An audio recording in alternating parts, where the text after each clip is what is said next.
അദ്ദേഹം അതിന് മാപ്പ് പറഞ്ഞില്ല എന്ന് മാത്രമല്ല, വീണ്ടും സഭയെ അവഹേളിക്കുകയാണ് ചെയ്തത്.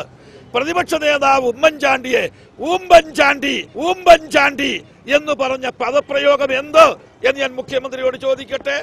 അദ്ദേഹം പറഞ്ഞത് നാണമുണ്ട്, അശ്ലീല വാക്കുകളാ നിയമസഭയിൽ പറഞ്ഞത്.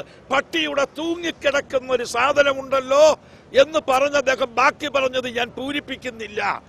വിദേശത്ത് പോയാൽ വളരെ പ്രിയതരമായിട്ടുള്ള നിലയിൽ സ്വകാര്യ ആശുപത്രികളിൽ പോലും നല്ല ശമ്പളം കൊടുത്തിട്ട് നമ്മുടെ നഴ്സുമാരെ നിയമിക്കുന്നുണ്ട്. പക്ഷേ ഈ സ്പോൺസർമാരെന്ന് പറയുന്ന കഴിവേറികളുണ്ട്. അവരുടെ കയ്യിൽപ്പെട്ട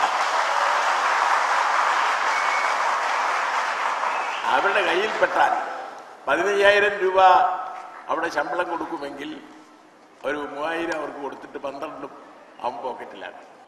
അവരെ ഇംഗ്ലീഷിൽ 3 അക്ഷരത്തിൽ വിളിക്കുകയാണ് UDF. നല്ല 3 ഇംഗ്ലീഷ് അക്ഷരം ചീത്തയായി. UDF നല്ല അക്ഷരമാണ് UDF എന്നൊക്കെ പറയുന്നത്. അതെല്ലാം പോയി, ഇവർക്കിട്ട പേരായി പോയത്. പറഞ്ഞാൽ മനസ്സിലാവില്ല, പറയുന്നതിനല്ല മറുപടി പറയുന്നത്. എന്തെങ്കിലും പറഞ്ഞു കഴിഞ്ഞാൽ കാണിച്ചു തരാം, മന്ത്രിയെ എന്ത് കാണിക്കാനാണോ? പരമാവധി കാണിച്ചാൽ മറ്റേതല്ലേ കാണിക്കൂ, മറ്റേത് കാണിച്ചാൽ തല്ലും കൊള്ളൂ, അത്രയേ ഉള്ളൂ.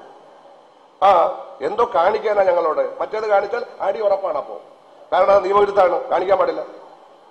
എന്ത് കാണിക്കണം? മര്യാദക്ക് സംസാരിക്കാൻ ശീലിക്കുക.